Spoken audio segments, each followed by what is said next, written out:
હમણાં જેનેટિક સાયન્સના એક રિસર્ચ પ્રમાણે there is 99% similarity between a chimpanzee and a human being. 99% વાંદરામાં ને આપણામાં કોઈ ફેર જ નથી.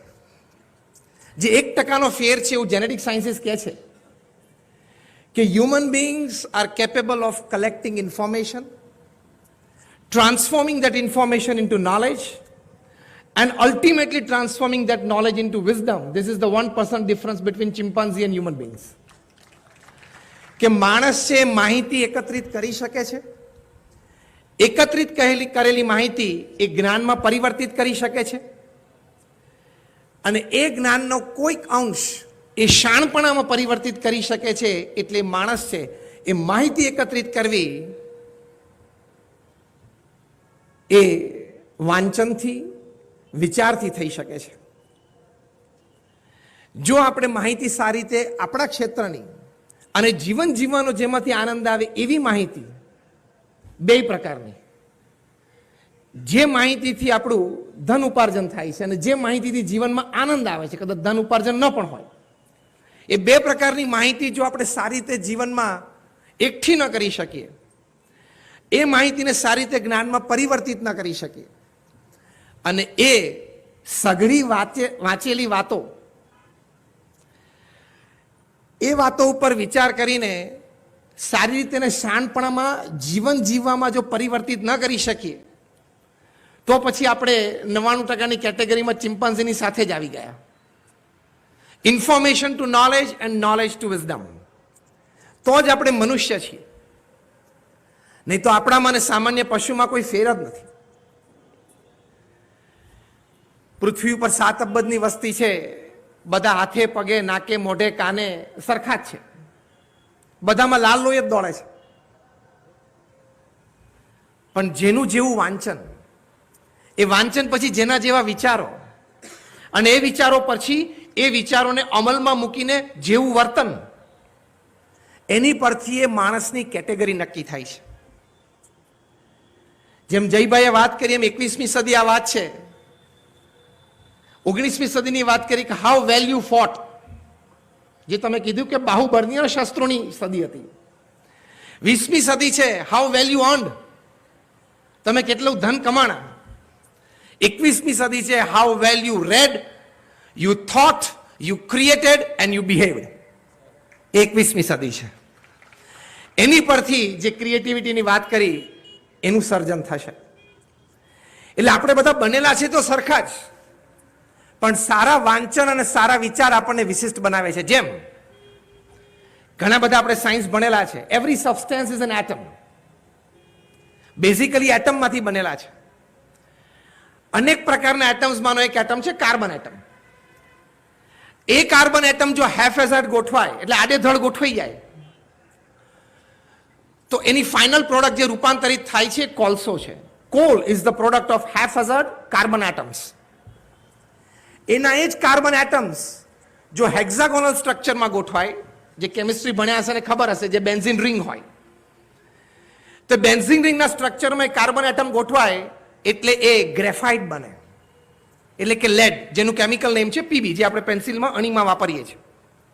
એના એ જ કાર્બન એટમ ટેટ્રાહેડ્રલ સ્ટ્રક્ચર ઉપર ગોઠવાય એટલે ડાયમંડ બને, જેને આપણે હીરો કહીએ છીએ. એટલે કોલસો, ગ્રેફાઇટ અને ડાયમંડ ત્રણેયનું બેઝિક એલિમેન્ટ તો કાર્બન જ છે, અને કાર્બન સિવાય કાંઈ નથી. પણ એ કાર્બન એટમ કેવી રીતે ગોઠવાય છે એની ઉપર એની બાહ્ય કિંમત, રૂપ, રંગ, આકાર અને ચાહના એ ગોઠવાય છે. કાર્બન એટમ કેવા ગોઠવાય છે એની ઉપર એના રૂપ, રંગ, આકાર અને ચાહના ગોઠવાય છે. Carbon atom haphazard, it is coal. Carbon atom hexagonal, it is graphite. Carbon atom tetrahedral, it is diamond. આટલો નાનો ડાયમંડ હોય, એમાંથી ટ્રક ભરીને કોલસા આવે અને ટ્રેક્ટર ભરીને ગ્રેફાઇટ આવે. તો એટમ્સ તો આપણામાં બધામાં સરખા છે. ભગવાને બુદ્ધિ, શક્તિ આપણે બધાને આપી છે. એ સારા વાંચનથી અને સારા વિચારથી અને પછી સારા વર્તનથી, 3 વ યાદ રાખજો: વાંચન પછી વિચાર અને વિચાર પછી વર્તન. આ ત્રણનો સુમેળ થાય ત્યારે તમારું અંદરનું સ્ટ્રક્ચર બહુ સારી રીતે ગોઠવાય and you transform yourself from coal to diamond. તમારે તમારી જાતને કોલથી ડાયમંડમાં પરિવર્તિત કરવી હોય તો એ સ્ટ્રક્ચર બરોબર ગોઠવવું જોઈએ. એ વાંચનથી આવે છે અને વિચારથી આવે છે. એટલે વાંચન ખૂબ સારું હોવું એ ખૂબ જરૂરી છે. ઘણા વર્ષો પહેલા મેનહટનમાં 110 માળનું બિલ્ડિંગ બંધાયું, જે પૃથ્વી પર તે વખતે સૌથી ઊંચું બિલ્ડિંગ હતું, જેને કહેવાય છે એમ્પાયર સ્ટેટ બિલ્ડિંગ. એ જોવા માટે દુનિયાભરના યાત્રીઓ ત્યાં પહોંચતા. ત્યાં કોઈ આતંકવાદીને મન થયું 1995ની સાલમાં કે આપણે કાર બોમ્બ મૂકી આવીએ અને આખું બિલ્ડિંગ તોડી નાખો. એટલે કાર બોમ્બ મૂકી આવ્યા. જબરજસ્ત શક્તિશાળી બોમ્બ હતા અને ટ્રિગર કરીને તોડ્યા. એટલે કે બોમ્બ ફોડ્યા. લગભગ 45 ફૂટ ઊંડો ખાડો પડી ગયો બેઝમેન્ટમાં અને પહેલા 2 માળ તૂટીને નીચે પડ્યા, પણ બિલ્ડિંગ ના તૂટ્યું, એનો પાયો ના તૂટ્યો, એનું ફાઉન્ડેશન ના હલ્યું. ત્યારે બધાને બહુ આશ્ચર્ય થયું કે 45 ફૂટ ઊંડો ખાડો પાડી દીધો છતાં ફાઉન્ડેશન તૂટ્યું નહીં, છતાં ફાઉન્ડેશનના પિલર્સ તૂટ્યા નહીં. એનું શું કારણ છે? ત્યારે બહુ તપાસ કરતા ખબર પડી કે ફાઉન્ડેશન આરસીસી નું નહોતું, ફાઉન્ડેશન પથ્થરનું પણ નહોતું, ફાઉન્ડેશનના બીબામાં સીસું ભરેલું હતું, ફાઉન્ડેશન સીસાનું હતું. એટલે બોમ્બથી પણ તૂટ્યું નહીં. કોન્ક્રીટ હોય તો તૂટે, પથ્થર હોય તો પણ તૂટે, પણ સીસું ભરેલું હતું એટલે તૂટ્યું નહીં. આ પ્રસંગ જ્યારે મેં 1995માં વાંચ્યો ત્યારે મને એક વિચાર આવેલો કે આપણા જીવનનું ફાઉન્ડેશન પણ જો આપણે સીસાથી ભરેલું હોય ને તો ગમે તેવા દેશકાળ, પ્રતિકૂળતાઓ, ફેલિયર્સ, સેટબેક્સ એન્ડ ફોલ્સ એ બધા આવે છતાં આપણું જીવનનું ફાઉન્ડેશન તૂટે નહીં. એટલે કે નીતિમત્તા, પ્રામાણિકતા, પ્રેમ, કરુણા, એના પ્રત્યેની ભાવના એ ન તૂટે. જે જીવનનું ફાઉન્ડેશન સદગુણો છે એની માટે જીવનના ફાઉન્ડેશનને પણ સીસાથી ભરવું પડે. એ જે સીસું ભરવું એ સદવાંચન અને સદવિચાર છે. તો આપણું ફાઉન્ડેશન બહુ સ્ટ્રોંગ થાય. કારણ કે તમે સારું વાંચેલું હોય તો મોટામાં મોટો લાભ સારા વાંચનનો જે હું ગણાવું છું એ કે તમારા જીવનનો કોઈ પણ પ્રસંગ તમે એક મહાપુરુષના જીવન સાથે સંલગ્ન કરી શકશો. તમારા જીવનની બનેલી કોઈ પણ ઘટનાને તમે કોઈ મહાપુરુષના જીવનની ઘટના સાથે સરખાવી શકશો. That is the biggest advantage of good reading. તમને એમ થાય કે રામાયણ કે મહાભારત irrelevant છે, જૂના જમાનાની વાતો છે, પણ આઈ ચેલેન્જ એન્ડ ગેરંટી તમારા જીવનનો કોઈ પણ પ્રસંગ તમે પિકઅપ કરો જે અત્યાર સુધી બન્યો છે, આજે પણ બની રહ્યો છે અને ભવિષ્યમાં પણ બનશે. અહીંયા બેઠેલા તમામ નહીં, પૃથ્વી પર 7 અબજની વસ્તી માટેની આ વાત છે. Any incident that has happened in your life is happening or will happen. એક પણ પ્રસંગ રામાયણ કે મહાભારતમાં નહીં હોય એવું નહીં બને. આઈ ચેલેન્જ એન્ડ ગેરંટી. તો તમે સીધું રિલેટ કરી શકશો કે મારા જીવનમાં પ્રસંગ બન્યો, આ પ્રસંગ અર્જુનને બનેલો કે કર્ણને બનેલો કે અર્જુનને બનેલો, ભગવાન રામને બનેલો, લક્ષ્મણને બનેલો, એ લોકોએ શું વિચાર્યું, શું કર્યું એ તમને સીધું દ્રશ્યમાન સામે થશે. અને હું તમને ગેરંટી સાથે કહું કે સદગુણે યુક્ત વર્તન, જે સીધું કાઉન્સેલિંગ, બીજા સોશિયલ કાઉન્સેલિંગની તમારે જરૂર નહીં પડે, ફેમિલી કાઉન્સેલર્સ પાસે જવું નહીં પડે, સ્ટ્રેટ અવે શાસ્ત્ર કાઉન્સેલિંગ થશે તમને. અને એ દ્રશ્ય સામે આવશે કે આ પ્રસંગે આ પાત્રએ આવું ચારિત્ર્યયુક્ત ગુણિયલ વર્તન કર્યું. આ 2 શબ્દો હું ઉમેરું છું. ચારિત્ર્યયુક્ત અને ગુણિયલ વર્તન કર્યું. મારે એ પ્રમાણે વર્તવું, મારે એ પ્રમાણે બોલવું. આઈ ગેરંટી યુ કે તમે તમારા નિજી, વ્યક્તિગત, પારિવારિક, સામાજિક કે વ્યવસાયિક પ્રશ્નમાંથી જલ્દી, વહેલા, તંદુરસ્ત બહાર આવી શકશો. એટલી તાકાત એપિક ગ્રંથમાં છે. એ તાકાત આપણને તો જણાણી છે, પશ્ચિમના જગતને પણ જણાણી છે કે આવા જે મહાન એપિક્સ છે, કોઈ દિવસ રામાયણ કે મહાભારત માટે મિથ શબ્દ વાપરો નહીં. એ સત્ય ઘટનાઓ છે. ભગવાન પૃથ્વી ઉપર પધાર્યા, ભગવાનના એ ચરિત્ર છે.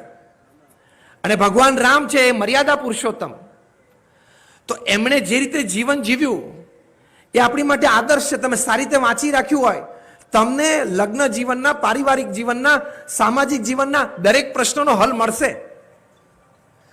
આનો પાવર પશ્ચિમના વાંચકો અને વિચારકોને પણ જણાનો છે. હમણાં ડોક્ટર ઉદય વીરસિંગે એક બહુ સરસ પુસ્તક લખ્યું છે.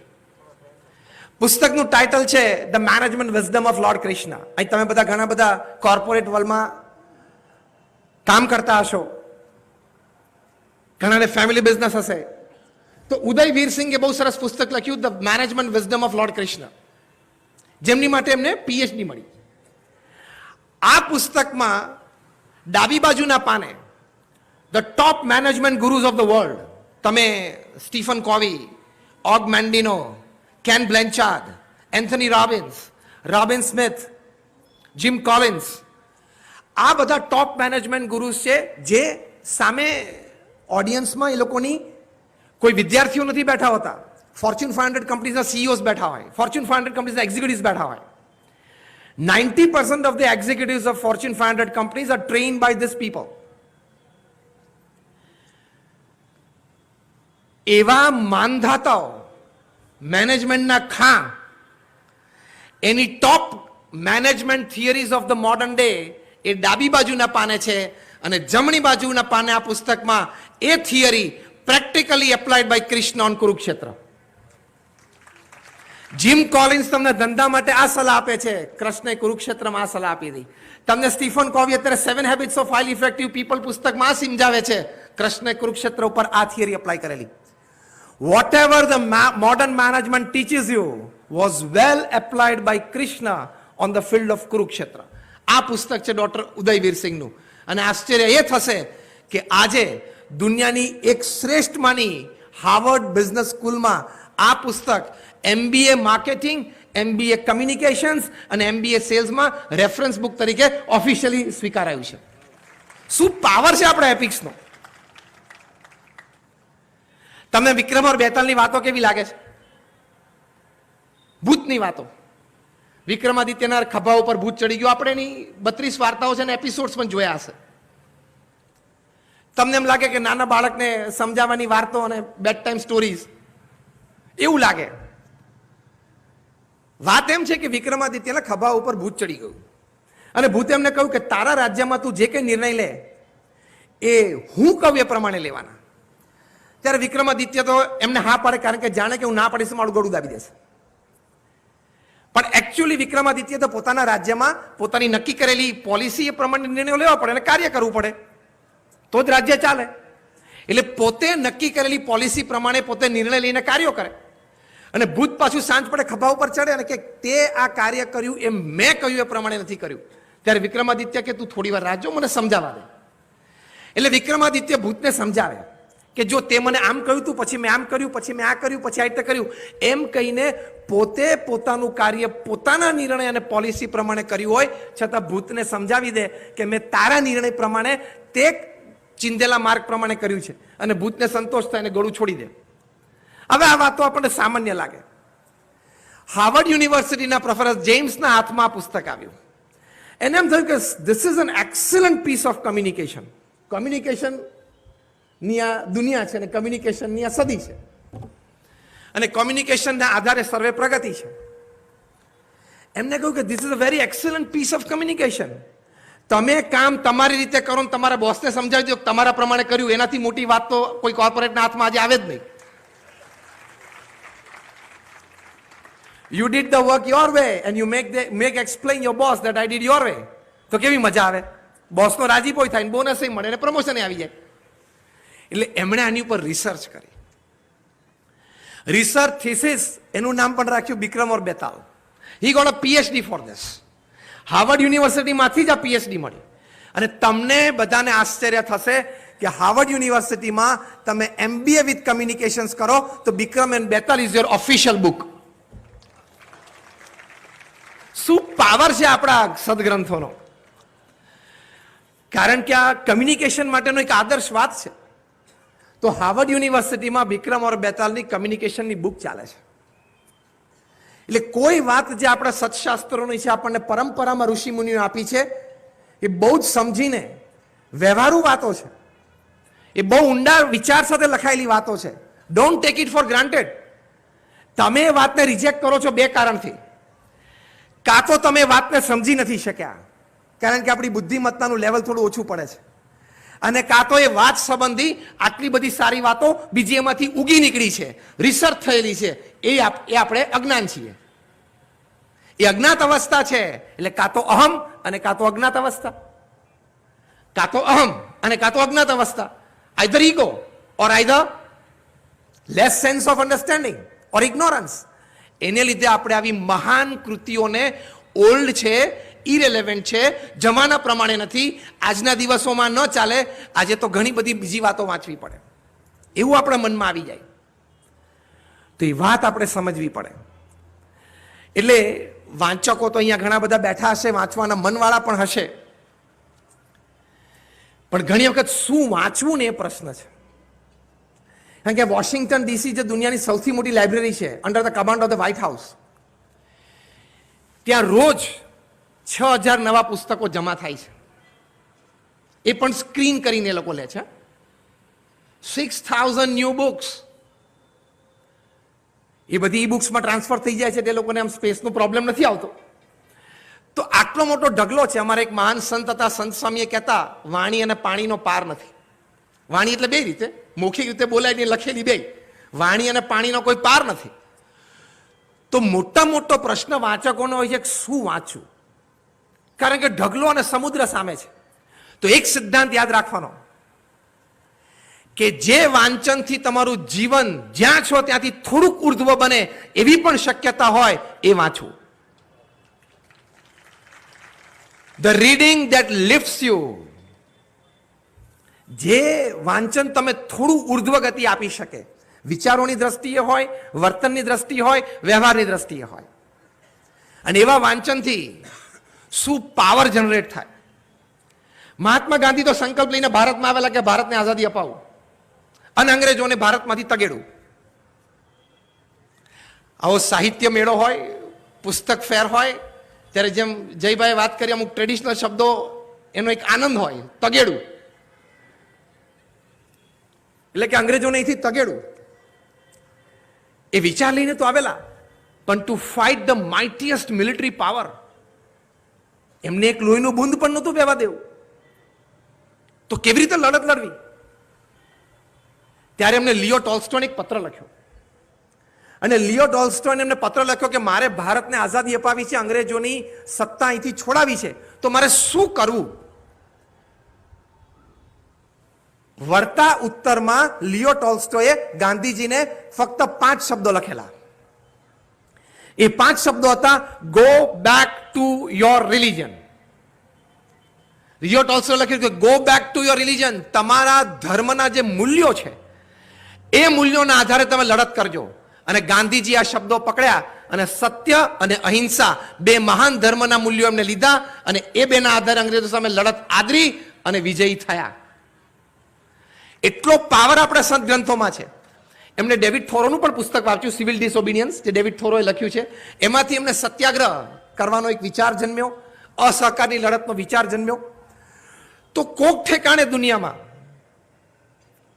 કોકે એમના અનુભવ લખ્યા છે. જેમ જયે બહુ સરસ વાત કરી કે કોક લેખકે, કોક વ્યક્તિએ એના 70 વર્ષનો એક અનુભવ 300 પાનામાં મૂક્યો, એ સીધો તમને 7 કલાકમાં મળી જાય છે. એ બહુ સુંદર વાત કરી. તો સિવિલ ડિસઓબિડિયન્સ ડેવિડ થોરોએ લખ્યું, એમને તો એક જગ્યાએ બેસીને લખ્યું હશે. ગાંધીજીએ વાંચ્યું, એમાંથી સત્યાગ્રહ અને અસહકારની લડત શરૂ થઈ, જેના લીધે જે ક્વિટ ઇન્ડિયા મુવમેન્ટ 1942માં શરૂ થઈ, અને અંગ્રેજો અહીંથી ગયા. તો આટલી તાકાત આ પુસ્તકોમાં રહેલી છે. હેરિયટ બીચર સ્ટોવે લખ્યું અંકલ ટોમ્સ કેબિન, બહુ નાનું પુસ્તક છે. અંકલ ટોમ્સ કેબિન આપણે બધા નાનપણમાં વાંચેલું છે. એ વાંચીને માર્ટિન લુથર કિંગને એમ થયું કે અશ્વેત માટે કેમ સર્વ, એટલે કે યુનિફોર્મ સિવિલ કોડ અથવા તો સિવિલ રાઇટ્સ કેમ નહીં? આ એક પુસ્તકમાંથી જન્મેલો આ વિચાર, અને એ વિચાર એટલો પ્રબળ કે એમાંથી એક બહુ જ મોટી ક્રિયા ઉત્પન્ન થઈ, અને એક મોટી ઉત્પન્ન થયેલી ક્રિયામાંથી ફળીભૂત એ થયું કે અમેરિકાની ધરતી ઉપર શ્વેત અને અશ્વેત બંનેને સરખા હક મળ્યા, એક નાના 80 પાનાના પુસ્તકમાંથી. શું પાવર છે ગ્રંથોનો! આટલી બધી તાકાત આ ગ્રંથોમાં રહેલી છે, આ શબ્દોમાં રહેલી છે. એટલે આપણા કોઈ મહાન સંત કવિએ લખ્યું છે, શબ્દે માર્યા મરી ગયા અને શબ્દે છોડ્યા રાજ, જેણે શબ્દ વિચાર્યા તેના સર્યા કાજ. જેણે શબ્દ વિચાર્યા એના સારા કામ થયા છે. એટલે આવી રીતે આ શબ્દોમાં અગાધ તાકાત રહેલી છે, જબરજસ્ત તાકાત રહેલી છે. માટે એમાં શ્રદ્ધા રાખવી, સારા પુસ્તકોનું વાંચન રાખવું. 10 પાના તો સારા પુસ્તકના રોજ વાંચવા જ. If you go to bed without reading 10 good pages, you cease to be a human being. હું તો એવું સ્ટેટમેન્ટ આપું છું, તમે માણસ મટી જાઓ જો 10 સારા પાના રોજ તમે ન વાંચો તો. એટલે વાંચવું છે એ ખૂબ જરૂરી છે. શોફેનહોવરે ઉપનિષદ વાંચ્યા, બહુ સરસ ઉપનિષદોની વાત, બૃહદારણ્યક ઉપનિષદની બધી વાત સુંદર કરી. શોફેનહોવર તો એક જર્મન વ્યક્તિ, જેને ભારતીય સંસ્કૃતિ વિશે કોઈ ખ્યાલ નહીં, પણ એ ભારત આવ્યા, એમને ઉપનિષદ વાંચ્યા, એટલા બધા ગમ્યા, તે વારાણસીમાં ઉપનિષદો માથે મૂકીને નાચ્યા. અને એમણે શોફેનહોવરે એમના જીવન ચરિત્રમાં લખ્યું છે, અદ્ભુત વાક્ય લખ્યું છે, કેટલો પરિસંતોષ વ્યક્ત કર્યો છે. શોફેનહોવરે લખ્યું, now I am quoting him not just word to word but letter to letter, શબ્દ નહીં અક્ષરશ. શોફેનહોવરે લખ્યું કે the study of the Upanishads has been the solace of my life and will remain the solace of my death. કે ઉપનિષદનો અભ્યાસ મેં કર્યો અને એ જે જ્ઞાન મેં જીવનમાં ઉતાર્યું, પચાવ્યું, ડાયજેશનની વાત કરી, પચાવ્યું, તો એ મારા જીવનનો પણ મને આનંદ અને સુખાકારી બન્યા, મારા મૃત્યુનો પણ એ આનંદ, શાંતિ અને સુખાકારી રહેશે. તો આટલી બધી તાકાત આ ગ્રંથોમાં રહેલી છે. માટે આપણે એમાં અવશ્ય શ્રદ્ધા રાખવી જ જોઈએ. પ્રમુખ સ્વામી મહારાજે આ BAPS સંસ્થા આ વિશ્વ ફલક ઉપર મૂકી દીધી, પણ એમના વાંચનનો શોખ પણ જબરજસ્ત હતો. તમને આશ્ચર્ય થશે, પ્રમુખ સ્વામી મહારાજ એમના જીવનમાં જે કાર્ય કર્યું એ આપણા બધા માટે પ્રેરણારૂપ છે. He was a one man organization, એક વ્યક્તિ સંસ્થા હતા. તમે બધા અહીંયા કાલાવાડ રોડ ઉપર એક મંદિર જોયું હશે, યસ ઓર નો? તમે અક્ષરધામ ગાંધીનગર કે દિલ્હી જોયું હશે, યસ ઓર નો? આવા 1300 કેમ્પસ, 1300 કેમ્પસ પ્રમુખ સ્વામી મહારાજે સિંગલ હેન્ડેડલી ઉભા કર્યા. રાજકોટમાં એક 3 BHK તમારે લેવો હોય ને તો પણ તમને 20 વર્ષ થાય. આવા 1300 કેમ્પસ સિંગલ હેન્ડેડલી બિલ્ડ કર્યા અને સક્સેસફુલી એડમિનિસ્ટર કર્યા. એમણે 100 થી વધારે હોસ્પિટલ, હોસ્ટેલ, સ્કૂલ અને કોલેજીસ બનાવી અને એનું સફળ સંચાલન કર્યું.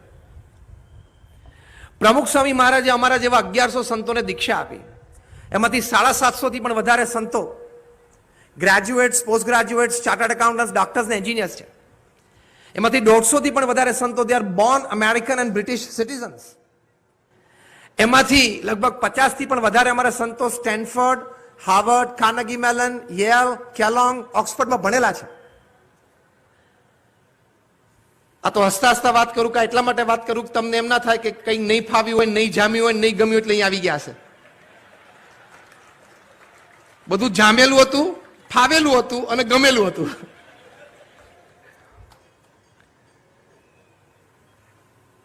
એ પ્રમુખ સ્વામી મહારાજ આટલા યંગ માઇન્ડ્સને કલ્ચર્ડ અને એડ્યુકેટેડ બેકગ્રાઉન્ડ્સમાંથી અહીંયા લાવી શકે એમના જીવનની બહુ જ મોટી એક સિદ્ધિ હતી. પ્રમુખ સ્વામી મહારાજ એમના જીવનકાળ દરમિયાન 18,000 ગામડાઓમાં જાતે ગયા છે. એકચ્યુઅલ જોવા જઈએ તો પ્રમુખ સ્વામી મહારાજની કારકિર્દી જ 51 વર્ષે શરૂ થઈ, જ્યારે બહુધા લોકોને રિટાયરમેન્ટનો વિચાર આવી જાય. He started his career at 51, 1971 માં યોગીજી મહારાજ ધામમાં ગયા પછી 18,000 ગામડાઓમાં ફર્યા છે દુનિયાના 60 દેશોમાં. પ્રમુખ સ્વામી મહારાજને લોકો પોતાના વ્યક્તિગત પ્રશ્ન કે પારિવારિક, સામાજિક, વ્યવસાયિક પ્રશ્નો માટે પત્ર લખતા. એવા 7.5 લાખ પત્રો પ્રમુખ સ્વામી મહારાજે વાંચ્યા અને એનો ઉત્તર આપ્યો. At an unbelievable average of reading and answering more than 70 letters a day without a Sunday for 45 years. શું પ્રચંડ પુરુષાર્થ, શું પ્રવૃત્તિ. આજે સાંજે આપણે એક આવા સમારંભમાં બેઠા છીએ. 50 વર્ષ સુધી પ્રમુખ સ્વામી મહારાજ રોજ સાંજે 2 કલાક સમારંભમાં મંચ ઉપર બેઠા અને સત્સંગ આપ્યો. કોઈ ઘર ઓફિસમાં તમે જાઓ એવી 3.5 લાખ પધરામણીઓ પ્રમુખ સ્વામી મહારાજે જાતે કરી અને BAPS સંસ્થાને વિશ્વ ફલક ઉપર મૂકી આજે ભારતની નામાંકિત આંગળીના વેઢે ગણાય એવી સંસ્થાઓમાંની BAPS એક સંસ્થા જેને યુનાઇટેડ નેશન્સમાં પરમેનન્ટ સીટ છે એઝ એન NGO. દર શુક્રવારે અમારો પ્રતિનિધિ યુનોમાં બેસે છે. હવે આ બેકગ્રાઉન્ડ મેં તમને શેની માટે કહ્યું? પ્રમુખ સ્વામી મહારાજની પ્રવૃત્તિનો વ્યાપ મેં એટલા માટે આપણે ગણાવ્યો કે અહીંયા આપણે બેઠેલા બધા મંચસ્થ અને સભામાં કોઈને આ કક્ષાની પ્રવૃત્તિ નથી. Right or wrong? આટલી મોટી જવાબદારી નથી. Right or wrong? એની વચ્ચે પણ BAPS સંસ્થાના કદાચ નાના મોટા લગભગ 600 થી પણ વધારે પ્રકાશનો પ્રમુખ સ્વામી મહારાજે 2, 3 અને 5 વખત વાંચેલા છે. વાંચનનો આદર, વાંચનનો શોખ, વાંચનનો મહિમા, વાંચનથી થતી પ્રાપ્તિનો આનંદ એ આવા મહાપુરુષો સમજી શકે છે. વર્તન દ્વારા, ચરિત્ર દ્વારા સમજાવી પણ શકે છે. પ્રમુખ સ્વામી મહારાજ કદાચ વાંચવાનો સમય ઓછો મળે તો વંચાવતા. અમે ઘણા બધા સાક્ષી છીએ. શૈલેષ અહીંયા બેઠા છે, જઈએ પણ કદાચ દર્શન કર્યા છે. પ્રમુખ સ્વામી મહારાજ જમતા હોય ત્યારે વાંચન થાય પુસ્તકોના. અડધો કલાક જમવાનો સમય હોય ત્યારે વાંચન થતું હોય. એ પોતે ટ્રેડમિલ ઉપર વોકિંગ કરતા જ્યારે એમની ઉંમર 80, 85, 90, 92 હતી. 92 વર્ષની ઉંમરે જ્યારે ટ્રેડમિલ ઉપર વોકિંગ કરતા હોય, 20 મિનિટ વોકિંગ કરે, 10-10 મિનિટના 2 બ્રેકમાં, ત્યારે 20 મિનિટ સુધી પણ પુસ્તકો વંચાતા હોય. એના અમે સાક્ષી પણ છીએ અને વાંચનનો લાભ પણ અમને પ્રાપ્ત થયેલો છે. તો આટલી મોટી સંસ્થાના એક વહીવટી પ્રમુખ, આધ્યાત્મિક ગુરુ, મિલિયન્સ ઓફ લોકોની જવાબદારી, યોગ અને ક્ષેમ બંનેની, તો એ જવાબદારી વહન કરતા કરતા એ વ્યક્તિ જો આટલો બધો સમય વાંચન માટે આપી શકે, વાંચન થતું હોય એ શ્રવણ કરી શકે, તો એ કેટલી મોટી વાત છે. તો એ જો કરી શકતા હોય તો તમે પણ કરી શકો.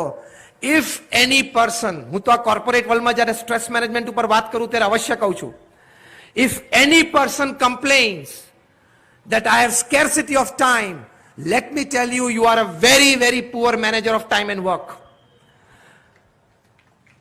અમેરિકાના રાષ્ટ્રપતિ પાસે પણ 24 કલાક છે, ભારતના પ્રધાનમંત્રી પાસે પણ 24 કલાક છે, તમારી ને મારી પાસે પણ 24 કલાક છે, અને નાની ઝૂંપડીમાં રહેતો ભિખારી પાસે પણ 24 કલાક છે. ભગવાને બહુ સમજીને 24 બનાવ્યા છે. હવે તું 26 અને 28 ની આશા ના રાખીશ. 24 સમજીને બનાવેલા છે, એટલે 26 અને 28 કલાકની અપેક્ષા ના રાખીશ. આવા મહાપુરુષો એવું કામ કર્યું છે. તમે સ્ટીવ જોબ્સનું નામ સાંભળ્યું છે, તમે એની બધી પ્રોડક્ટ્સ વાપરો છો, from iPhone to iPad, everything. Steve Jobs 56 વર્ષની ઉંમરે મૃત્યુ પામ્યા કેન્સરથી. પછી એમના ખાસ અંગત મિત્ર, લંગોટિયા મિત્ર નિક બિલ્ટન અને એમના સાથી લેખક એન્ડરસન, એમણે સ્ટીવ જોબ્સનું જીવન ચરિત્ર લખ્યું. જીવન ચરિત્રનું નામ જ છે સ્ટીવ જોબ્સ. અહીંયા હું પ્રેક્ષકગણમાં એટલે કે શ્રોતાગણમાં ઘણા બધાને જોઉં છું, દે આર યંગ પેરેન્ટ્સ. તમારા ઘણા બધાના સંતાનો અરાઉન્ડ ધ એજ 8, 10 અને અર્લી ટીનેજમાં હશે. હાથ ઊંચા કરો જેના અર્લી ટીનેજર્સમાં સંતાનો હોય. ઘણા બધા છે. તમારે માતા પિતા તરીકે આ પુસ્તક વાંચવું જ જોઈએ. પુસ્તકનું શીર્ષક છે સ્ટીવ જોબ્સ, કારણ કે itself was a brand name. આ પુસ્તકમાં નિક બિલ્ટન એક સરસ પ્રસંગ લખ્યો છે. શું પારિવારિક જીવન અને વાંચન ની અગત્યતા એ આ કક્ષાની લોકો સમજેલા હતા. નિક બિલ્ટને કહ્યું કે એક વખત મને સ્ટીવ જોબ્સે પોતાના ઘરે આમંત્રણ આપ્યું કે તમે આજે સહપરિવાર મારે ત્યાં ભોજન માટે આવો. રાત્રિ એટલે કે ડિનર માટે અમે ત્યાં ગયા. નિક બિલ્ટન, એમના પત્ની, એમના 2 સંતાનો, હું, મારા પત્ની અને મારા એક સંતાન, અમે 7 જણા ડાઇનિંગ ટેબલ ઉપર બેઠા.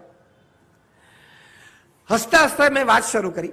નિક બિલ્ટન લખે છે કે Steve, I thought the walls of your house must be like huge touch screens, isn't it?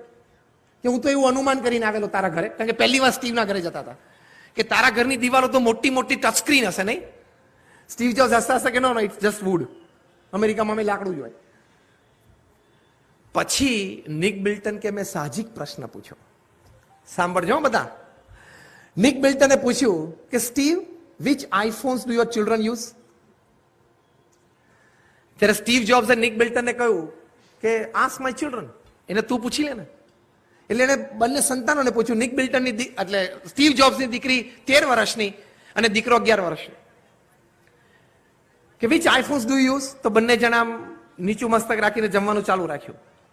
એટલે ફરી વખત સ્ટીવને પૂછ્યું કે સ્ટીવ, તારા સંતાનો શું કયો આઈફોન વાપરે છે? ત્યારે સ્ટીવ જોબ્સે કહ્યું, my children have not touched an iPhone.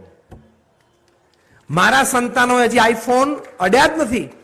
Nick બિલ્ટન કે મારા હાથમાંથી લગભગ આમ ચમચી છટકી ગઈ અને આશ્ચર્ય સાથે મેં પૂછ્યું કે Steve, what are you talking? તો કે યસ. તો કે કેમ? કે મારા સંતાનો આઈપેડને પણ નથી અડ્યા. નિક બિલ્ટન કે શું વાત કરો છો? સ્ટીવ જોબ્સ કે હા. નિક બિલ્ટને પૂછ્યું કયા વિચારથી? કારણ કે તમે તો આ દુનિયાને ટેકનોલોજી આપી અને આ બે વસ્તુથી તો દુનિયાની હરણફાળ છે. ત્યારે સ્ટીવ જોબ્સે નિક બિલ્ટને કહ્યું, આ પુસ્તક સ્ટીવ જોબ્સમાં પ્રસંગ લખેલો છે, તમે વાંચજો. સ્ટીવ જોબ્સે કહ્યું કે હું માનું છું કે મારા સંતાનોના અત્યારે ઘડતરના વર્ષો છે, હજી એ થોડા માસૂમ છે, પૂર્ણ રીતે એ પુખ્ત થયા નથી. ત્યાં સુધી એમના મનની મજબૂતાઈ ઘડવા માટે, આ શબ્દો વાપર્યા છે, એમના મનની મજબૂતાઈ ઘડવા માટે મેં એમને પુસ્તકો હાથમાં આપ્યા છે. એ પુખ્ત વયના થશે, પુસ્તકો વાંચીને એને ટેકનોલોજીનો વિવેક આવશે, પછી હું ટેકનોલોજી આપીશ. શું પુસ્તકોનો પાવર છે! પુસ્તકો તમને વિવેક આપે છે. પ્રમુખ સ્વામી મહારાજને ન્યુયોર્કના એરપોર્ટ ઉપર એક પત્રકારે પૂછેલું કે આ ટેકનોલોજી હરણફાળ બળી રહી છે, એ આશીર્વાદ છે કે શ્રાપ છે? પ્રમુખ સ્વામી મહારાજે સ્પોન્ટેનિયસ જવાબ આપેલો કે વિવેકથી વાપરે તો આશીર્વાદ, વિવેક ચૂકીને વાપરે તો શ્રાપ. તો એ સ્ટીવ જોબ્સ બોલ્યા, જે પ્રમુખ સ્વામી મહારાજ બોલ્યા, જો મહાપુરુષોનો વિચાર, એનું કારણ શું? સદવાંચન, સદવાંચન પછી સદવિચાર અને સદવિચાર પછી સદવર્તન. તો જ આ કક્ષાની ફ્રીક્વન્સી ઉપર વ્યક્તિ જીવી શકે. તો સ્ટીવ જોબ્સે કહ્યું કે I have given them books. Nick બિલ્ટને કીધું કે I want to see it.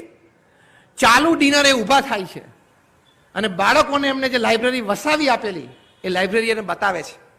Nick બિલ્ટને કીધું મેં પણ પ્રેરણા લીધી. રાત્રે ઘરે જઈને મેં અને મારા પત્નીએ પણ શાંતિથી બેસીને ચર્ચા કરી. એન્ડરસને કીધું કે મેં પણ એન્ડરસન એટલે દુનિયાની સૌથી પ્રસિદ્ધ દુનિયાનું ટેકનોલોજીકલ મેગેઝિન છે વાયર્ડ, WIRED, વાયર્ડ. એના એડિટર તરીકે 30 વર્ષ રહેલા. એમને કહ્યું કે મારે 5 સંતાનો, મેં ને મારા પત્નીએ પણ બેસીને ચર્ચા કરી અને ખૂબ ચર્ચા પછી એક વાત નક્કી કરી કે to what extent we must expose our children to technology.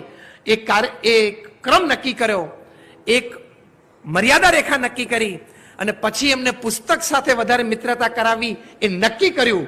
એટલે એક પ્રસંગમાંથી 3 મહાપુરુષોના જીવનમાં આ પરિવારમાં પરિવર્તન આવ્યું. સ્ટીવ જોબ્સના પ્રસંગમાંથી નિક બિલ્ટન, નિક બિલ્ટનના પ્રસંગમાંથી એન્ડરસન. તો નિક બિલ્ટને પૂછ્યું કે તો આ લોકો પાસે ફોન ના હોય, આઈપેડ ના હોય, તો અત્યારે રાત્રે 8 વાગ્યા પછી કરે શું?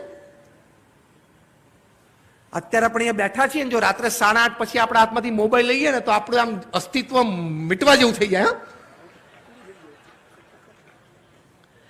હમણાં કુમાર મંગલમ બિરલા અને એમના ધર્મપત્નીનો ઇન્ટરવ્યુ ટાઈમ્સ ઓફ ઇન્ડિયા લીધો. He is the chairman of the Aditya Birla Group. It's a 5 lakh crore conglomerate from salt to software. એમના ધર્મપત્નીને પ્રશ્ન પૂછ્યો કે તમે ને તમારા પતિ કુમાર મંગલમ બિરલા ટાઉનમાં રહો છો, એટલે સાઉથ મુંબઈમાં રહો છો. તમે આવી એક પ્રતિષ્ઠિત વ્યક્તિ છો, હુઝ ઓફ ઇન્ડિયા છો, તમને રોજના 5 આમંત્રણ હોય, તમે તમારો ટાઈમ કેવી રીતે એડજસ્ટ કરો છો? તમારો ઓફિસ ટાઈમ, કુમાર મંગલમ બિરલાને પૂછ્યું, તમારો મીટિંગ ટાઈમ, તમારો travelling time, how are you managing your time, તમારો સોશિયલ ટાઈમ? ત્યારે તમને આશ્ચર્ય થશે કે કુમાર મંગલમ બિરલાના ધર્મપત્નીએ ઉત્તર આપ્યો. હજી ટાઈમ્સ ઓફ ઇન્ડિયાનું કટિંગ મારી પાસે છે. શી sad, there is a custom in the Birla house that at 8 p.m. everybody has to deposit their mobile with the mother. Birla હાઉસમાં આ રિવાજ છે કે દરેકે પોતાનો મોબાઈલ રાત્રે 8 વાગે માતૃશ્રીને, એટલે કે કુમાર મંગલમ બિરલાના માતૃશ્રી એટલે આદિત્ય બિરલાના વિધવા પત્ની, એમને જમા કરાવી દેવાનો. તો ટાઈમ્સ ઓફ ઇન્ડિયાના પત્રકાર એકદમ આશ્ચર્યમાં આવી ગયા. Sir, then what do you do after that? જાણે 8 વાગ્યા પછી તમારા હાથમાં મોબાઈલ ના, તમારે શું કરવું એ ખબર ના પડે. હા,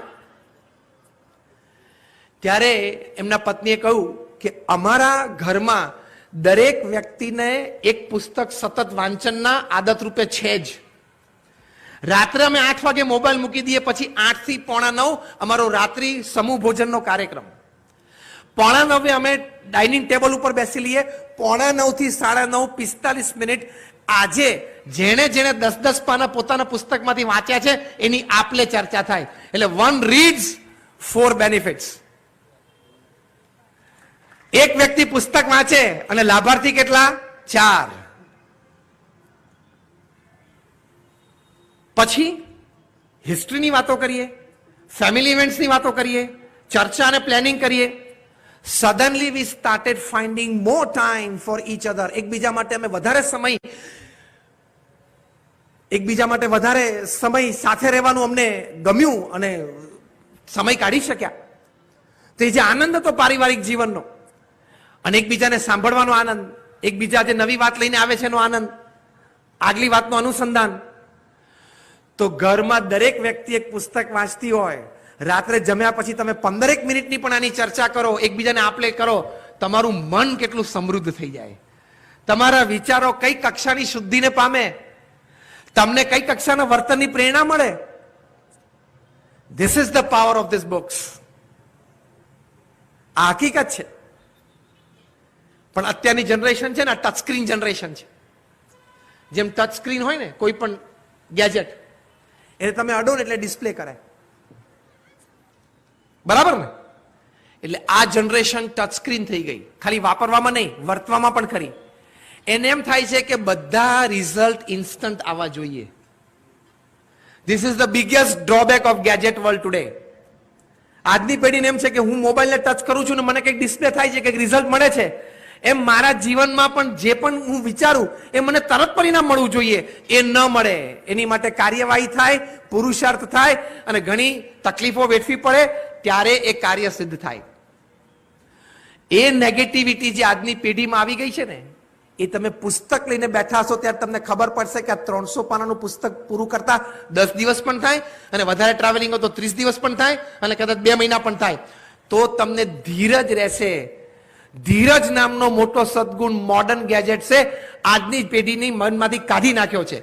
પુસ્તક છે તમને ધીરજનો ગુણ આપે છે, ગેજેટ છે ધીરજ લઈ લે છે. See I am not against it. તમે ગેજેટ ના વાપરો એમ નથી કહેતા. I also use a mobile, I use an iPad, I have a PC, I use a laptop. પણ સાથે પુસ્તકનો પણ સંગ રાખવો જોઈએ ને. સ્વામી રામતીર્થ કહેતા કે 3 વસ્તુઓ વ્યક્તિને સ્થિર, ધીર અને મહાન બનાવે છે. એક સોબત, બીજું સાહિત્ય અને ત્રીજી શ્રદ્ધા. 3 સ: સોબત, સાહિત્ય અને શ્રદ્ધા. તો જો નક્કી કરીએ તો જો પ્રમુખ સ્વામી મહારાજ આટલી વ્યસ્તતાની વચ્ચે પણ વાંચન રાખી શકતા, સ્ટીવ જોબ્સ જેમણે આટલી વ્યસ્તતા વચ્ચે પણ ખૂબ સારા પુસ્તકો વાંચ્યા અને આ પ્રેરણાઓ આપી અને પારિવારિક જીવનમાં એક અંગરૂપ બનાવી દીધું. આજે એપલ કંપની $1,400 બિલિયન એનું રેવન્યુ, $1,400 અબજ, which is more than the GDP of more than 170 countries individually. આ કક્ષાએ દર 10 સેકન્ડે, અરે દર 1 સેકન્ડે 10 આઈફોન વેચાય છે. પૃથ્વી ઉપર જેટલા આઈફોન છે એના ઢગલા કરો એટલે આઈફિલ ટાવર જેટલા ઊંચા થઈ જાય. એ વ્યક્તિ રોજ અડધો થી પોણો કલાક વાંચન રાખતી. તો મારે તમને એટલું કેવું છે, તો તમે કરી શકો? Yes or no? It's not a strong one. Yes or no? હજી સ્ટ્રોંગ આવ્યું નથી. If you decide you can. તમે જો નક્કી કરો તો તમે પણ કરી શકો. અને હવે તમે એમ કહો આ પ્રસંગો સાંભળીને કે મને વાંચન માટેનો સમય નથી મળતો, તો હું માની લઉં કે તમે કુમાર મંગલમ બિરલા કરતા, તમે સ્ટીવ જોબ્સ કરતા અને તમે પ્રમુખ સ્વામી કરતા પણ વધારે વ્યસ્ત છો. અને મને માની લેવામાં વાંધો નથી, વ્યસ્ત તમે વધારે હો તો, પણ એમના જેવી પ્રોડક્ટિવિટી લાવો. તો મેનેજ યોર ટાઈમ વેલ. તમે સારી રીતે તમારો સમય મેનેજ કરશો તો તમે સારી રીતે કરી શકશો. એની માટે હું તમને સ્પષ્ટ પ્રેક્ટિકલ માર્ગદર્શન આપું. તમારું ટીવી ઓછું કરો, સોશિયલ મીડિયા ઓછું કરો અને વાંચન વધારે કરો. ટીવીમાં તમે કોન્સ્ટન્ટલી એક્સેપ્ટ કરો છો જે તમને ફેંકવામાં આવે છે, that steals, that robs you of your intelligence, creativity. બુદ્ધિમત્તા અને તમારી સર્જન શક્તિ એના ટીવી હણી લે છે. પેન્ગ્વિન બહુ સારું પ્રકાશન છે, પેન્ગ્વિન હાઉસ. એમાં એક પુસ્તક પ્રકાશિત થયું છે, the plug in drug. The plug in drug. એમાં ટીવી કેટલું ભયંકર છે આજની પેઢી માટેનું વર્ણન છે. એમાં મુખ્ય આ વાત લખેલી છે કે તમારી ઇન્ટેલિજન્સ, તમારી ક્રિએટિવિટી, તમારી પ્રેઝન્ટેશન ઓફ યોર આઈડિયાઝ, 5, 10, 15 વ્યક્તિની હાજરીમાં તમે કેવી રીતે વ્યક્ત થવું, આ બધું જ લઈ લે છે. કદાચ ટીવી તમને ઇન્ફોર્મેશન વધારે આપે છે, પણ તમારી સ્ટ્રીટ સ્માર્ટનેસ એ હણી લે છે. એટલે તમારા સંતાનોને હું એમ નથી કહેતો કે સારા પ્રોગ્રામ ન દેખાડવા, પણ તમને લોકોને જ શોખ છે કે તમારા ઘરમાં આખો દિવસ ટીવી ચાલુ હોય છે. તે તમારું ભૂલ ભરેલું વર્તન છે. It is an idiot box. જ્યાં સુધી તમે જીવનમાં 200, 250, 300 સારા પુસ્તકો વાંચ્યા નથી, ત્યાં સુધી તમારી વિચાર શક્તિ, વ્યક્ત થવાની શક્તિ, વર્તન શક્તિ ખીલે જ નહીં. અહીંયા જે માતા પિતા બેઠા છે, અને હું આ પણ એક સજેસ્ટ કરું, ડેવિડ કેરોલે બહુ સરસ પુસ્તક લખ્યું છે, સ્પિરિચ્યુઅલ પેરેન્ટિંગ. કે તમે પેરેન્ટ્સ તરીકે તમારા ઘરમાં એક આધ્યાત્મિક પેરેન્ટિંગ કેવી રીતે થાય, આધ્યાત્મિક માતૃત્વ, આધ્યાત્મિક પિતૃત્વ, એમાં એમને બહુ સરસ, you have to replace your destructive parenting methods with constructive once. અદ્ભુત. એ પોતે પેરેન્ટિંગ ઉપર વર્લ્ડ ઓથોરિટી છે, પણ એમને આ પુસ્તક લખ્યું છે, તમને કેટલી બધી પ્રેરણાઓ મળશે.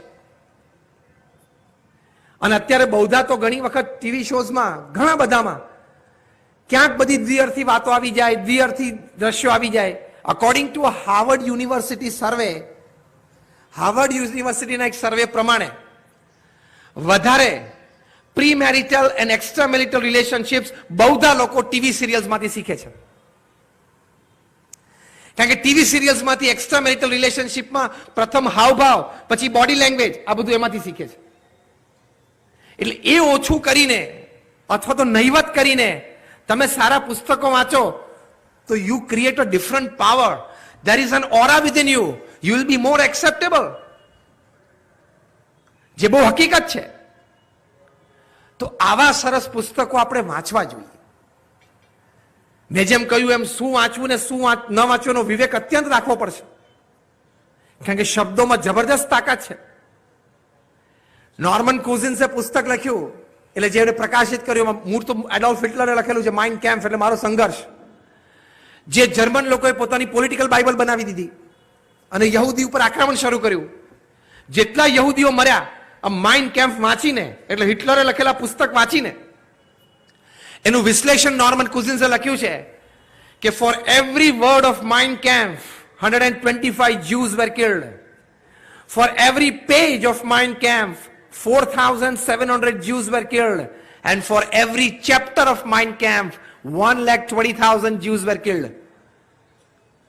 તમે જો નેગેટિવ વાંચન કરશો, અશ્લીલ વાંચન કરશો, શ્રી રાજગોપાલાચારી પોતે કહેતા કે અશ્લીલ વાંચનથી તમારા મનની શક્તિઓ નબળી પડશે, તમારા વિચારો ઉપર તમારા કાબુ નહીં રહે, અને તમારાથી ગેરવર્તન ચોક્કસ થઈ જશે, જે તમને આજીવન પસ્તાવો આપશે, તમારો પરિવાર બરબાદ થશે અને તમારી કારકિર્દી રૂઇન થઈ જશે. એ હકીકત છે. શ્રી રાજગોપાલાચારી કહેતા. તો આવા પુસ્તકો તમે પછી વાંચો કે મારે બહુ ઇન્ફોર્મેટિવ રહેવું છે, એવી કાંઈ જરૂર નથી.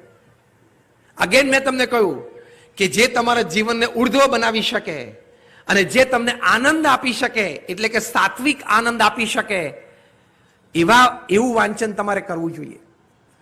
અને if you read 200 good books in a span of 10 years, તમારો ઓરા, તમારી પર્સનાલિટી, આખું એક વ્યક્તિત્વ એ તમારું જુદું થઈ જાય.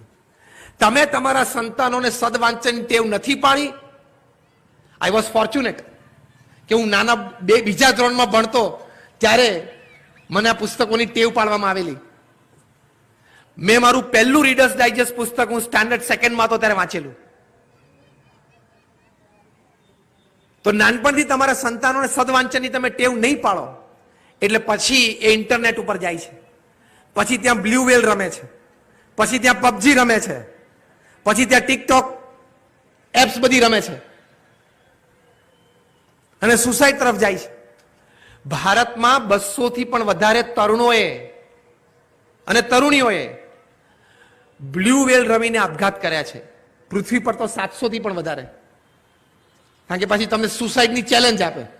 50 સ્ટેપની આ ગેમ તમને સુસાઇડની ચેલેન્જ આપે અને તમને આનંદ એ થાય કે તમે તમારા સોશિયલ સર્કલમાં બોલો કે વેલ મારો સન 13 વર્ષનો થયો પછી આઈ થિંક સ્કૂલમાં બધા પાસે આઈફોન હતો એટલે મેં પણ એને આઈફોન આપ્યો અને નેટ ઓન ફોન આપ્યો.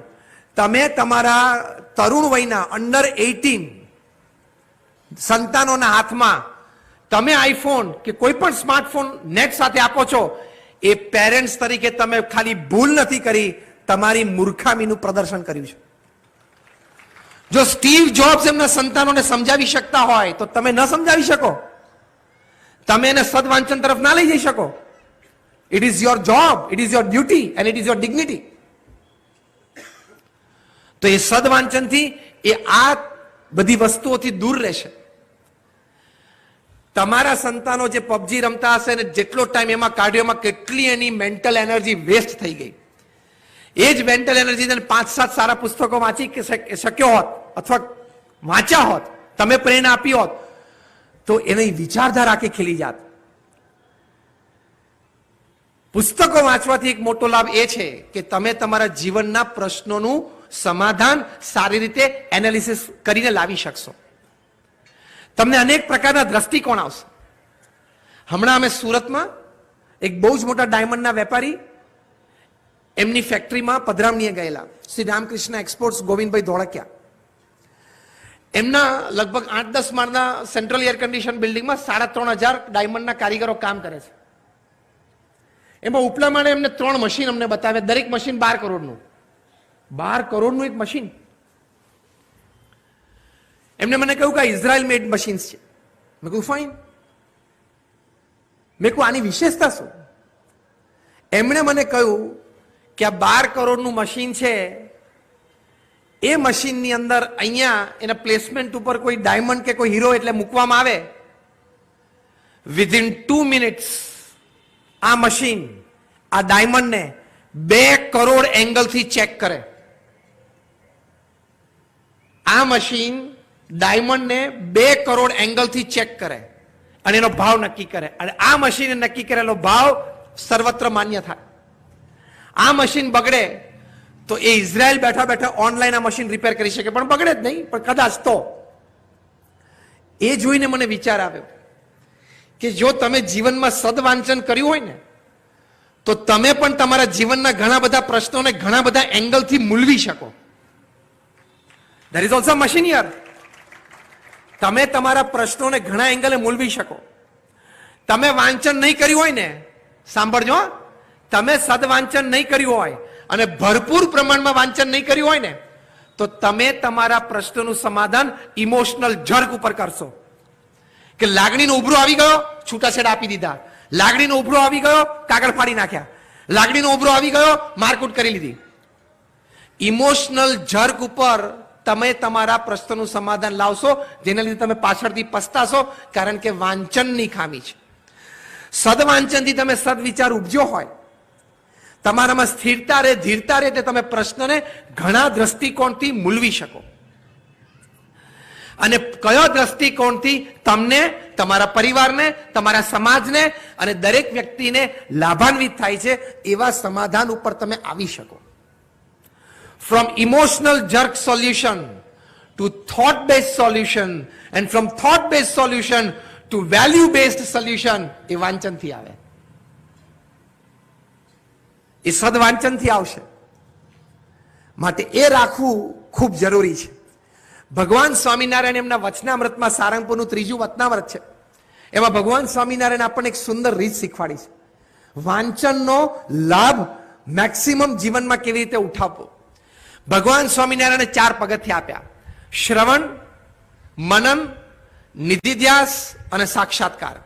એમ વાંચન, મનન, નિધિધ્યાસ અને સાક્ષાત્કાર. તમે વાંચ્યું પછી સારી રીતે વિચાર કરીને જે 2 વાત કે 2 વિચાર તમને ગમ્યા હોય, એ તમારે જુદા લખવા જોઈએ. એ જુદી લખેલી વાત એ તમારે વારે વારે વાંચવી જોઈએ. એ વારે વારે વાંચેલી વાત સહજ રીતે તમને જ્યારે જરૂર પડે, ખાલી પ્રવચન માટે નહીં પણ જીવનમાં સમસ્યાના સમાધાન માટે જરૂર પડે ત્યારે સહેજે સ્ફૂરી આવે એને સાક્ષાત્કાર કહેવાય. તો વાંચન, મનન, નિધિધ્યાસ અને સાક્ષાત્કાર. અમારા પ્રથમ ગુરુ ગુણાતીયન સ્વામીએ બહુ સરસ એક વાત લખી છે. એક્ઝેક્ટ વર્ડ હું તમને કહું, જે વાંચ્યું તે વિચાર્યું નહીં તો વાંચ્યું શું કામનું. જે વિચાર્યું તે અમલમાં ન મૂક્યું તો વિચાર્યું શું કામનું. માટે જે વાંચીએ તે વિચારીએ અને વિચારીએ તે અમલમાં મૂકીએ તો એ વાંચન સાચું. એ રીતે આપણે વાંચવું જોઈએ.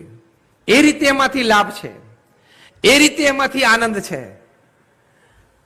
અમારા વડીલ સંત છે પૂજ્ય ઈશ્વરચરણ સ્વામી, બહુ નાના હતા ત્યારે એમણે ચૈતન્ય મહાપ્રભુનું જીવન ચરિત્ર વાંચ્યું. એમાંથી એમના અંતરમાં ભગવાન પ્રત્યેની ભક્તિમાં આનંદ છે અને એક ભક્તિ સ્ફુરી. પછી એમણે ગાંધીજી સાથે રહીને મહાદેવભાઈ હાથીએ જે બધી ડાયરી લખેલી એ બધી એમને ડાયરી પણ એમને વાંચી. એમાંથી એમને પ્રેરણા મળી કે એમના ગુરુ યોગીજી મહારાજ સાથે વિચરણમાં ફરતા ત્યારે નાનામાં નાના પ્રસંગો બધા ડાયરીમાં લખી લેતા અને એ ડાયરીના ફળ સ્વરૂપે આજે અમને સંપ્રદાયમાં પ્રમુખ સ્વામી મહારાજના ગુરુ યોગીજી મહારાજના 6 મોટા વિસ્તૃત જીવન ચરિત્રના ભાગ મળ્યા. એ આ પૂજ્ય ઈશ્વરચરણ સ્વામી લખેલી ડાયરી અને એ પ્રેરણા મહાદેવભાઈની ગાંધીજીએ લખેલી ડાયરી એ વાંચેલી, એમાંથી પ્રેરણા. One step by a man. જ્યારે નીલ આર્મસ્ટ્રોંગે ચંદ્ર ઉપર પહેલો પગ મૂક્યો ને ત્યારે ન્યુયોર્ક ટાઈમ્સના પહેલા પાના ઉપર હેડિંગ આવેલું કે one small step by a man but a giant leap for mankind. કે માણસે તો એક ડગલું મૂક્યું પણ માનવ વિકાસ એની એક હરણફાર થઈ. એમ તમે એક સારું પુસ્તક વાંચો કે લખો, જે મેં બધા પ્રસંગ સિવિલ ડિસોબિડિયન્સ ના કયા, અંકલ ટોમ્સ કેબિન ના કયા, આ મહાદેવભાઈની ડાયરી ના કયા. તમે એક સારું પુસ્તક વાંચો, એમાંથી ઘણી વખત એક મોટી ક્રિયા જન્મે, એક મોટો જુવાળ જન્મે, સમાજમાં એક આમૂલ પરિવર્તન આવી શકે એટલી ક્ષમતા શબ્દોમાં, વાંચનમાં અને પુસ્તકમાં રહેલી છે. એ એડવાન્ટેજ આપણે આપણા જીવનમાં લેવો જોઈએ. એટલે છેલ્લી એટલી વાત કરી દઉં, બહુ મોટા વિશ્વવિખ્યાત જર્મન ઇન્ડોલોજિસ્ટ મેક્સ મુલર જ્યારે ભારતમાં આવ્યા અને ભારતના તમામ સદગ્રંથો એમને ખૂબ સારી રીતે વાંચ્યા અને 12 વર્ષ અહીંયા રહેલા. એ મેક્સ મુલર એમના જીવન ચરિત્રમાં લખ્યું કે if I were asked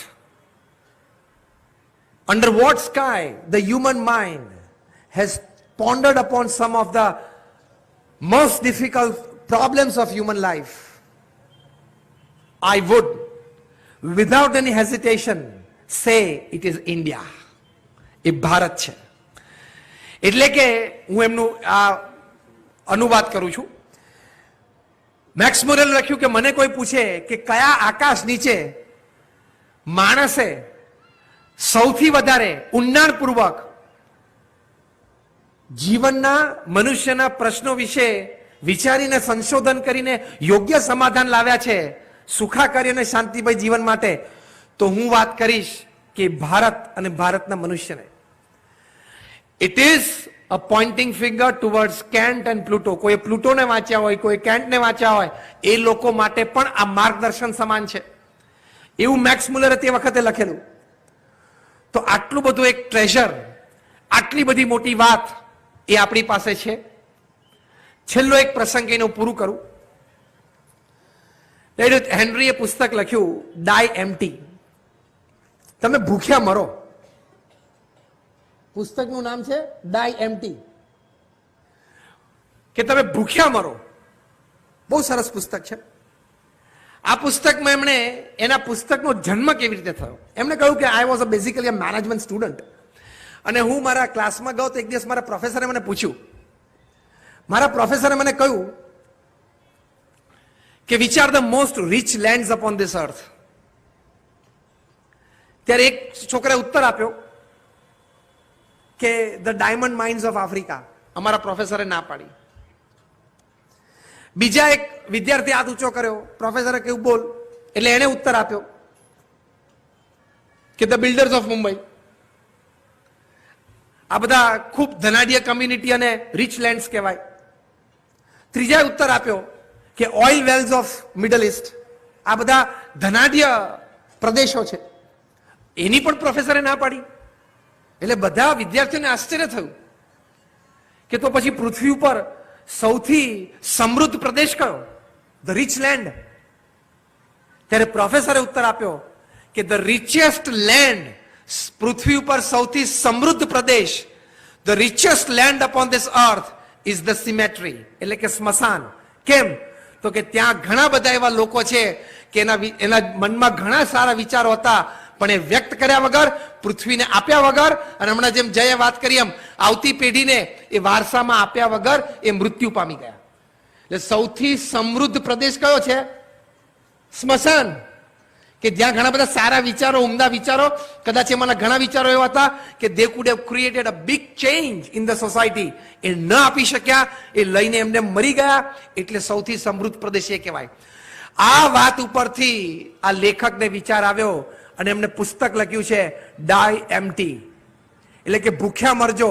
એટલે કે તમે મરો એ પહેલા તમારા મનમાં જે સદવિચાર હોય, ઉત્કર્ષ સંબંધી વાતો હોય, પ્રગતિ સંબંધી વિચારો હોય, એ તમામ કોકને આપીને અથવા તો લખીને, ભલે તમે લેખક ન હો, તમારું કોઈ પબ્લિશિંગ હાઉસ પબ્લિશ ન કરવાનું હોય, છેવટે નોટ અને પેન લઈને ક્યાંક લખીને તો જજો જ. Die empty, don't take the treasure with you. ખજાનો તમારી સાથે લઈ જવાની જરૂર નથી. ભૂખ્યા મરજો. તો બહુ જ સુંદર ઉપદેશ છે. એટલે અહીંયાથી તમને બધાને લેખક બનવાની છૂટ આપવામાં આવે છે. અને અહીંયા બધા બેઠા છે, ભલે આપણે લેખક નથી, પણ આપણે ઘરમાં નોટબુક અને પેન લઈને કંઈક તો લખી શકીએ કે નહીં? ભલે કોઈ પબ્લિશ ના કરે, કોઈ ના વાંચે, પણ લખો તો ખરા. Start writing. તો એનો લાભ કોક દિવસ કોકને, ક્યારે? એનો લાભ કોક દિવસ કોકને ક્યારેક ચોક્કસપણે મળશે. એ હકીકત છે. આપણે સૌ અહીંયા અત્યારે રાત્રે લગભગ 10 વાગે પણ આટલી સારી સંખ્યામાં આપ સૌ રસિક વાંચકો અહીંયા બેઠા છો, વિચારકો સારા બેઠા છો. આ દ્રશ્ય જોઈને અમને ખૂબ આનંદ થાય છે. અને અત્યારે ખરેખર લોકો જ્ઞાન પીપાસુ છે. હમણાં ગયા મહિને, એટલે કે જાન્યુઆરીની 11મી તારીખે, જસ્ટ 1 month બેક, ત્યાં સુરતમાં ઇન્ડોર સ્ટેડિયમમાં એક પ્રવચન મારું ગોઠવાયેલું યુથ ફાઉન્ડેશનમાં. લગભગ એ બહુ જ કેપેસિટી ફૂલ, લગભગ 12,000 બેસી શકે એવું ઓડિયન્સ છે. કાર્યક્રમ આગળ ધપતા ધપતા મારો પ્રવચનનો વારો આવ્યો 10:30 રાત્રે, અને બધા યુવાનો બેઠા હતા. મને ડર એ હતો કે હમણાં 5-10 મિનિટમાં બધા ઊભા થઈ જશે. અને મને આયોજકો એમ કહ્યું કે તમારે સ્વામી ઓછામાં ઓછું 1.25 કલાક બોલવાનું છે. મેં કહ્યું 1.25 કલાકે તને ખબર છે 10:30 થાય 11:45 થાય? તો કે ના, તમે શ્રદ્ધા રાખજો. મેં કહું અમે તો સંતો શ્રદ્ધાળુ છીએ, અમે ઘડિયાળ સાથે પણ બોલવા ટેવાયેલા છીએ અને કેલેન્ડર સાથે પણ બોલવા ટેવાયેલા છીએ. We can talk with the clock and we can talk with the calendar. એ કહું અમને તો બોલશું, અમને કોઈ પ્રશ્ન નથી. We don't charge. હું તો કોઈ દિવસ 26 વર્ષથી નેશનલ ઇન્ટરનેશનલ સેમિનાર્સમાં બોલું છું, એક પૈસો પણ ચાર્જ નથી કરતો. હું તો મારા ગુરુની આજ્ઞાથી એક સમાજ સેવા કરું છું. એટલે I will not mind if there are 5 or 50,000. It's same for me. તો કે ના, તમે બોલો. પણ તમને આશ્ચર્ય થશે કે રાત્રે 12 વાગે, 12ના ટકોરે એક્ઝેક્ટલી મેં પ્રવચન પૂરું કર્યું. આ જાન્યુઆરી 11, 1 મહિના પહેલાની વાત કરું છું. 12,000 યુવાનો યુથ ફાઉન્ડેશનના બેનર નીચે બેઠેલા, એક પણ યુવાન ઉભો નહોતો થયો. આ હું પ્રવચનની દ્રષ્ટિએ વાત નથી કરતો કે મેં પ્રવચન કર્યું એ દ્રષ્ટિએ વાત નથી કરતો. સમજો, હું એ દ્રષ્ટિએ વાત કરું છું કે આજના યુવાનોને પણ એન્ટરટેનમેન્ટમાંથી ઘણો ત્રસ્તપણો અનુભવાય છે, અને વાંચન, વિચાર અને સારા પ્રવચનોને એ લોકો પણ આદર આપે છે અને બિરદાવે છે. આ દ્રષ્ટિકોણથી વાત કરું છું. એટલે તમે હવે યુવા પેઢીને ગાળો ન દેતા, તમારા તરુણોને ગાળો ન દેતા કે આને કઈ વાંચનનો શોખ જ નથી, આ કે આમ સારું વાંચતો જ નથી, કોઈ સારું પુસ્તક મેં ટેબલ ઉપર પાઠ્ય પુસ્તક સિવાયનું જોયું જ નથી, એવું તમે અનુમાન પણ ન કરતા એના પ્રત્યે અભિગમ પણ ન બાંધતા. તમે એને થોડોક એ માર્ગે ચલાવશો ને તો બહુ સારી રીતે એ માર્ગે દોડતો થઈ જશે. Choice is yours. If you make a right choice, you stand a good chance for a great change. 3C યાદ રાખજો. તમે સારી ચોઇસ યોગ્ય સમયે કરશો તો તમારા હાથમાં એક પરિવર્તન માટેનો સારો ચાન્સ આવશે. A good choice done at the right time stands you a good chance for a great change. અને great change comes by word, the power of word, the power of book. આપ સૌનો ખૂબ ખૂબ આભાર. આયોજકોને ખૂબ ખૂબ અભિનંદન છે અને ખૂબ સારા વિચારો સાથે આપણે અહીંથી વિરમીએ. અને એક છેલ્લી વાત કરી દઉં. અહીંથી તમે ઊભા થઈને ઘરે જશો, રસ્તામાં તમારી પાસે 10 મિનિટ છે, 15 મિનિટ છે ને 20 મિનિટ પણ છે. ચોઇસ તમારી છે કે તમારે શું ચર્ચા કરવી. કોકને આગળનો સોફા નહીં મળ્યો હોય તો એ પણ ચર્ચા નહીં કરશે કે મારી પાસે વીઆઈપી પાસ હતો અને સ્વયંસેવકો મને બેસાડ્યો નહીં. મને કહેલું કે તમારે સેકન્ડ રોમાં ખુરશી ઉપર બેસવાનું છે, હું ત્યાં સુધી આવ્યો, બનવા જોગ છે, બની શકે છે. કંઈક આયોજન વિશે, કોઈ વ્યવસ્થા વિશે, કોઈ વ્યક્તિઓને તમે મળ્યા, એના પહેરવેશ વિશે, એની ખાણીપીણી વિશે, તમે કોકને જમતા જોયા હશે, એની ટીકા ટિપ્પણ વિશે તમે ઘણું બધું જોયું હશે, એની ચર્ચા તમે કરી શકશો. ચોઇસ તમારી પાસે છે. પણ કઈ ચર્ચા કરવી? અહીંથી સુંદર વાતો તમને મળી, સુંદર વિચારો મળ્યા. આવા સમાજના આગેવાન શ્રેષ્ઠીશીઓ જેને જીવનમાં પોતપોતાના ક્ષેત્રમાં કંઈક નાની મોટી કામયાબી મેળવી છે. આટલું સુંદર રાજકોટના આંગણે આયોજન. હું તો અહીંયા રાજકોટ 12 વર્ષ રહ્યો. 1994 થી 2006 પહેલું આવું સારું આયોજન જોયું. તો આના વિશે કંઈક સારી ચર્ચા કરવી અને વિચારોની પણ સારી ચર્ચા કરવી એ તમારી ચોઇસ છે. અંગ્રેજીમાં એક કહેવત છે, cheap minds they discuss people, average minds they discuss events, and great minds they discuss ideas. હવે તમે શું ચર્ચા કરો છો ને એમાં તમારી કેટેગરી નક્કી થાય છે. તમે માણસોની ચર્ચા કરશો ને આને આ પહેર્યું તું, ના નહોતું પહેર્યું, આ ખાતો તો નહોતો ખાતો, પેલો બેઠો તો પેલો નહોતો બેઠો, તો તમે ચીપ માઇન્ડ છો, સસ્તું અને હલકું મગજ છો. તમે ઇવેન્ટની ચર્ચા કરશો, શું સરસ આયોજન, આ વ્યવસ્થા, આટલા બધા બુક સ્ટોલ્સ, આટલા બધા પબ્લિશર્સ અહીંયા આવ્યા, કેટલી મહેનત કરી, એવી બધી ઇવેન્ટની ચર્ચા કરશો તો તમે એવરેજ માણસ છો. અને અહીંયા આપેલા સારા વિચારો અને સારી વાતને મમડાવતા ઘરે જશો, છેક પથારીમાં પહોંચો ને આંખ બીડાય ત્યાં સુધી, then you are a great mind. Choice is yours. Make a good choice. Thank you very much.